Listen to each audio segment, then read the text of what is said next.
ॐ शान्ताकारं भुजगशयनं पद्मनाभं सुरेशं विश्वाधारणं गगनसदृशं मेघवर्णं शुभाङ्गं लक्ष्मीकान्तं कमलनयनं योगविद्यानगम्भीरं वन्दे विष्णुवैब्रहर्णं सर्वलोकैकनाथं पापहं पापकर्णाहं पापास्तं पापसम्भवे त्रायमां पार्वतीनाथं सर्वपापहरो भवः कृष्णाय वासुदेवाय हरये परमात्मने प्रणतक्लेशनाशाय गोविन्दाय नमो नमः। बोलो विष्णु भगवान की जय, पुरुषोत्तम दास की जय। भगवान विष्णु जो है गोलोक धाम में पहुंचकर और वहाँ पर उन्होंने जो है हमें सुनाया कि श्रीमन्नारायण नारायण नारायण श्रीमन्नारायण नारायण नारायण। ये जो है वहाँ पे उन्होंने हमें शब्द सुनाया और अधिक मास सहित सभी लोगों ने जो है भगवान विष्णु के द्वारा जब यहाँ मंत्र दिया गया इसका जाप किया और निरंतर जाप करते रहे और जो गोलोक में ज्योतिमय भागवत ने भगवान विष्णु जी ने दूर से ही देखा तो उनके नेत्र बड़े चकाचौंध हो गए और किसी प्रकार नेत्रों को अपने धीरे धीरे जो है खोलते हुए और अधिक मास को कहा कि तुम जो है जैसे मैं करूँगा ऐसे ही कहना और ऐसे करने से तुम्हें भगवान अपना शिष्य बना देंगे। और वहाँ पर जो है अनेकों प्रकार के अव्यवस्थित जो 3 करोड़ योजन मंडलाकार भूमि में व्याप्त है और जो हमेशा दुष्ट स्वभाव के हैं और जो किसी प्रकार का भेदभाव नहीं करते हैं उनके लिए जो है वहाँ पर जाना यथासंभव नहीं है, क्योंकि भगवान के चरणों में स्थान पाने के लिए सत्कर्म की आवश्यकता पड़ती है और अपने कर्म ही भगवान के समक्ष में ले जाते हैं। कहते हैं कि खाया पिया अंग को और लिया दिया संग को। जो खा लिया पी लिया है, चाहे तुम उसमें टिक्की खाओ, चाट खाओ, जो मर्जी खाओ, वो शरीर को लगेगा ना। वो शरीर में जो है पुष्टि देगा, आहार देगा, विटामिन देगा। जैसे जो है मतलब जैसे हम बार बार कहते हैं कि भाई टिक्की चाट इत्यादि जो है तली हुई चीज़ वैसे कम खानी चाहिए, पर लेकिन कभी कभी खानी चाहिए। और जो इस हाथ से दिया गया है, जो इन हाथों से दान कर दिया है, वो जो हमारे आगे आएगा। जब हमारे वहाँ पे कर्म जो है कर्मों का पन्ना खोला जाएगा। अधिक मास की कथा चल रही थी और कौन किस टाइम आके बैठा, कोई जो तब आ रहे हैं जब जो है कथा पूरी हो रही है ना। कोई जो है तो मतलब 10 मिनट पहले से बैठे हैं कि पंडित जी कब आएंगे, कथा सुनाएंगे। तो इस प्रकार जो है तो मतलब कर्म जो है हमारे आगे वहाँ पर दिखेंगे। जब हमारा जो जन्म पत्री खुलेगी कि आ गए तुम वहाँ से, किस धरती पर किस लिए भेजा था। ऐसा भेजा था कि धन इकट्ठा करो, नहीं, ऐसा भेजा था कि कर्म करो, अपना जीवन सुधारो। बड़े भाग मानुष तन पाया, है ना, कि बड़े भाग से जो है तो मनुष्य तन मिला है।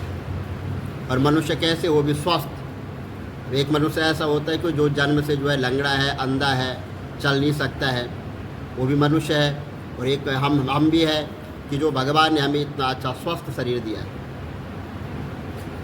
तो इसीलिए भगवान ने हमको जो है इस धरातल पर भेजा है कि जाके जो है तुम मतलब घूम के आओ चारों दिशा, पूरब, पश्चिम, उत्तर, दक्षिण, क्या क्या हो रहा है। और जब चारों दिशा हम घूम जाते हैं, फिर वहाँ पे जाते हैं, फिर कहते भगवान क्या किया, कुछ नहीं किया, खाया पिया सोए, है ना, यही था ना। तो ऐसे जो है तो भगवान ने कहा कि मेरे पास आने के लिए जो है सत्य कर्म करने पड़ेंगे, तब जाके जो है मेरे दर्शन होंगे। क्योंकि ये कलयुग है। सतयुग में जो है साधु महात्मा हजारों साल, लाखों वर्ष तक तप करते थे, तपस्या में लीन रहते थे। उनकी दाढ़ियाँ जो है बहुत लंबी लंबी हो जाती, हड्डियाँ जो है चर्म हो जाती, लेकिन तभी भी जो है भगवान के दर्शन नहीं होते थे, उनको भगवान नहीं मिलते थे। और इस कलयुग में केवल सिर्फ ये बताया गया है कि कलयुग केवल नाम आधारा, इसमें सिर्फ नाम लो, तुम गृहस्थी हो, अपना काम करो, ठीक है, धन कमाओ, जो मर्जी शो करो, लेकिन 2 घड़ी सच्चे मन से बल जो है भगवान का नाम लो। यहाँ पर सिर्फ कथा का श्रवण करना है। हाँ, कथा का श्रवण करना है यहाँ पे। तो नारद जी बोले वहाँ पर कि हे मुनि, कि वह मुनि की पुत्री उस वन में फिर किस प्रकार से रह रही थी और किस प्रकार रही। क्योंकि कल हमने कथा सुनी ना कि वो उसका जो है पिता पूर्ण हो गया था, उसने अपने पिता के जितने कर्म कर दिए थे वो हो गए थे। अब जो है तो वहाँ पे वो ऋषि पूछ रहे कि उस प्रकार कैसे वो वन में रही और उसका विवाह किसके साथ हुआ और किस मुनि ने उसका जो है विवाह संस्कार करवाया। तो श्री नारायण जी बोले कि पिता के शोक में डूबे रहकर और इस प्रकार जब बहुत सा समय बीत गया तो एक समय साहसी वन में, उस वन में जो है महाक्रोधी दुर्वासा ऋषि उनके स्थान पर आ गए। और जब दुर्वासा ऋषि उनके स्थान पर आए और उसकी यह दीन दशा देखी तो उनका सिर महादेव शंकर की भांति जटाओं से ढका हुआ था। तो भगवान श्री कृष्ण ने अर्जुन से कहा, ये दुर्वासा वही ऋषि हैं जिन्होंने तुम्हारी माता की पूजा से प्रसन्न होकर उन्हें देव आह्वान शक्ति प्रदान की थी। क्या ये वही दुर्वासा ऋषि हैं? एक बार इन्हें रुक्मणी के साथ जाते समय रथ में बिठा लिया था और मार्ग में दोनों को प्यास ने बहुत सताया। तो रुक्मणी ने अपने सूखे आधारों से और तारों को दिखाकर मुझे जल लाने को कहा और जैसे मैं ही जल हेतु पदाघात करता हुआ चला और प्रिय के प्रेम में निमग्न हो उसे भोगावती परी ले आया, जहाँ पर जो है रुक्मणी ने तृष्णा को वहाँ पर शांत किया। तो मुनि को तत्क्षण महाक्रोध हुआ और प्रलय अग्नि की भांति उठकर उन्होंने श्राप दिया कि हे कृष्ण, तू सदा अपनी प्रिय के प्रेम में निमग्न रहते हो और तुमने उनके ही कारण मेरा तिरस्कार किया है। और वह अपनी श्रेष्ठता दिखाकर पानी पीती है, अतः तुम दोनों का वियोग होगा। अनेकों तीर्थों के जल से जिनकी जटाएं भीगी रहकर और जिनको सुशोभित करती है, ऐसे ही महान तपस्वी ऋषि उस ब्राह्मण बालिका ने उनको देखा और तब वह अपनी शोक विहाल मुख को ऊपर उठाकर उन ऋषि को नमस्कार करती हुई खड़ी उठी और उन्हें अपने आश्रम में ले आई। तो दुर्वासा ऋषि का आदर भाव से स्वागत किया गया। उनको जो है आग्रपाद एवं नाना प्रकार के जंगली फल फूलों से उनका आतिथ्य करके विनय करती हुई बोली कि हे महाभाग, अत्रि गोत्र कुल के सूर्य, आपको मेरा नमस्कार है और आपके आगमन से मेरे भाग्य का उदय हुआ है। आज मेरे सभी व्रत सफल हो गए हैं, सभी पुण्य सफल हुए हैं। ऐसा वचन कहकर वह वाला मौन हो बैठ गई और दुर्वासा ऋषि बोले कि हे पुत्री, तुमको धन्य है, तुमने अपने पितृकुल का उद्धार किया है। यह मेघवी ऋषि की श्रेष्ठता तपस्या का ही परिणाम है। मैं कैलाश से तेरी धर्मशीलता जानने के निमित्त ही आया हूँ। अब मैं जल्द ही बद्रिका धाम पहुँचूँगा और मैं बद्री नारायण के दर्शनों की इच्छा से जा रहा हूँ। ब्राह्मण बाला वो कहने लगे कि हे ऋषिराज,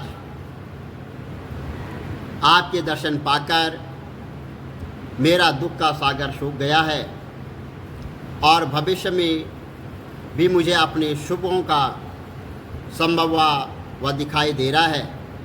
हे कृपालु, क्या आप इसके विषय में नहीं जानते हैं?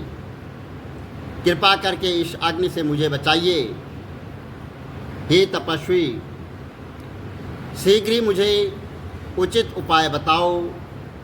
मुझसे विवाह करने की कोई भी इच्छा नहीं करता है क्या? इससे तो मैं ऐसे ही शुदा हो जाऊंगी। इस भय से मैं सो नहीं पाती हूँ, भोजन की इच्छा नहीं होती है। हे मुनिराज, अब तो मृत्यु के अतिरिक्त और कोई मार्ग नहीं सूझता है। ऋषि दुर्वासा उसके लिए कोई युक्ति विचारने लग गए। बोलो विष्णु भगवान की जय। श्री कमल नेत्र कटी पीतम्बर अधर मुरली गिरधरम मुकुट कुंडल कर लुट किया श्याम रे राधे बरम। श्री कूल यमुना धेनु आगे सकल गोपियन के मन हरम। पीत वस्त्र गरुड़ वाहन चरण शुक नित सागरम। करत केल कलोल निस्तिन कुंज भवन उजागरम। अजर अमर अडोल निशल पुरुषोत्तम अपरापरम। दीननाथ दयाल गिरधर कंस हीना कुशहनम। गल फूल माल विशाल लोचन अधिक सुंदर केशवम। वंशीधर वसुदेव चायो बाली चलो हरि वामनम। जल डूबते गजराक लीनो लंका चेजो रावणम। सप्तदीप नभ खंड 14 भवन कीनो इक पदम। द्रौपदी के लाज राखी कहाँ लो उपमा करम। दीननाथ दयाल पूरण करुणाकरम। कविदत्त दास विलास निस्तिन्नाम जप नित नागरम। प्रथम गुरु के चरण बंदो यश ज्ञान प्रकाशितम। आदि विष्णु जुगादि ब्रह्मा सेवते शिव शंकरम। श्री कृष्ण केशव कृष्ण केशव कृष्ण यदुपति केशवम। श्री राम रघुवर राम रघुवर राम रघुवर राघवम। श्री राम कृष्ण गोविंद माधव वासुदेव श्री वामनम। महच कच बाराह नरसिंह पाई रघुपति पावनम। गोकुल बाल मुकुंद जी श्री वृंदावन में मदन मोहन गोपीनाथ गोविंद जी। धन्य मथुरा धन्य गोकुल जहाँ श्रीपति अवतारे। धन्य यमुना नीर निर्मल ग्वाल बाल सखावर। नवनीत नागर कृत निरंतर सेवितर मन मोहितम। कालादि तट कर क्रीड़ा बाल अद्भुत सुंदरम। ग्वाल बाल शव सख विराजे संग राधे भामिनी। वंशी बट दट निकट यमुना मूल किटेर सुहावन। अज राधे विष रघुवंश उत्तम परम राजकुमार जी। सीता के पति भक्तन के गति जगत प्राण आधार जी। जनक राजा पनक राके धनुष बाण चढ़ावही। सती सीता नाम जाके श्री रामचंद्र प्रणामहि। जन्म मथुरा खेल गोकुल नंद के हृदय नंदनम। बाल लीला पतित पावन देव की वसुदेवकम। श्री कृष्ण कलिमल हरण जाके जो भजे हरि चरण को। भक्ति अपनी देव माधव भव सागर के तरण को। जगन्ना जगदीश स्वामी शिवत्रिनाथ विशंबरम। द्वारिका के नाथ श्रीपति केशवम प्रणवयम। श्री कृष्ण यश बद पड़त निस्तिन सगच्छतम। श्री गुरु रामानंद अवतार स्वामी कविदत्त दास समाप्तवम। श्री कमल नेत्र समाप्तवम। विष्णु भगवान की जय।